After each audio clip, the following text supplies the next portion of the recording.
یا فاعل ایسی ضمیر مستتر ہو جس کی تمیز نکرہ منصوبہ سے لائی گئی ہو، جیسے نعم رجلاً، نعم رجلاً زیدن، اس میں جو ہے نعمہ کا فاعل جو ہے وہ ہوا ضمیر ہے جو نعمہ کے اندر پوشیدہ ہے،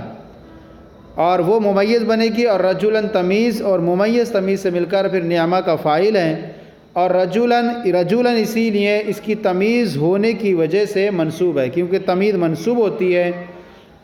کیونکہ ہوا ضمیر مبہم ہے، اور زیدن یہ اس کا جو ہے وہ مخصوص بالمد ہے۔ اور یہ ہوا ضمیر اس کے اندر جو ہوگی مبہم ہے، تو رجلاً اس کی تمیز ہے جو اس کی وضاحت کر رہا ہے، نعمہ کیا ہی اچھا وہ یعنی رجل، اور یہ زید اس کا مخصوص بالمد ہے۔ یہاں پر آپ نے یہ دیکھا کہ معرب باللام کی طرح مضاف ہو یا معرب باللام ہو، 30 صورتیں ہوتی ہیں، یا اس کا فاعل ضمیر مستتر ہوگی جس کی تمیز نکرہ منصوبہ سے لائی جاتی ہے۔ یہاں آپ نے دیکھا کہ نعمہ کا فاعل ضمیر مستتر ہوا ہے، اور رجلاً اس کی تمیز ہے جو اس تمیز مبہم کی اس کا ابہام کو دور کر رہا ہے۔ اور یہ جو ہے فرماتے ہیں حبذا زیدن میں حبا،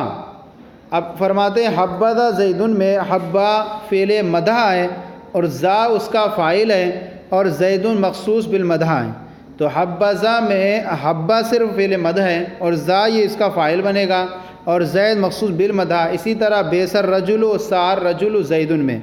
یعنی بیسر رجل میں چونکہ یہاں پر بھی یہی قاعدہ ہے کہ یا تو اس کا فاعل معرب باللام ہو، جیسے آپ دیکھ رہے ہیں الرجل بیسا کا یہ فاعل ہے، اور زیدن اس کا مخصوص بالضم ہے، فعل ضم کا مخصوص بالضم بنے گا، اور فعل مد کا مخصوص بالمد ہوگا۔ اسی طرح سار رجل زیدن میں یہاں پر بھی اس کا جو فاعل ہے معرب باللام ہے، اور زیدن اس کا جو یہ مخصوص بالضم ہے۔ اب یہاں آپ چیز ایک دیکھیں کہ ان کی جو ہے کبھی ضمیر مستتر سے ابہام دور کرنے کے لیے تمیز نکرہ منصوبہ کے بجائے کلمہ ما بمعنی ایوب بمعنی شے کے ساتھ لائی جاتی ہے۔ کبھی ضمیر مستتر سے ابہام دور کرنے کے لیے نکرہ منصوبہ کے بجائے کبھی کلمہ ما لایا جاتا ہے جو اس ابہام کو دور کر دیتا ہے، جیسے قرآن پاک میں آیت ہے ان تبدوا الصدقات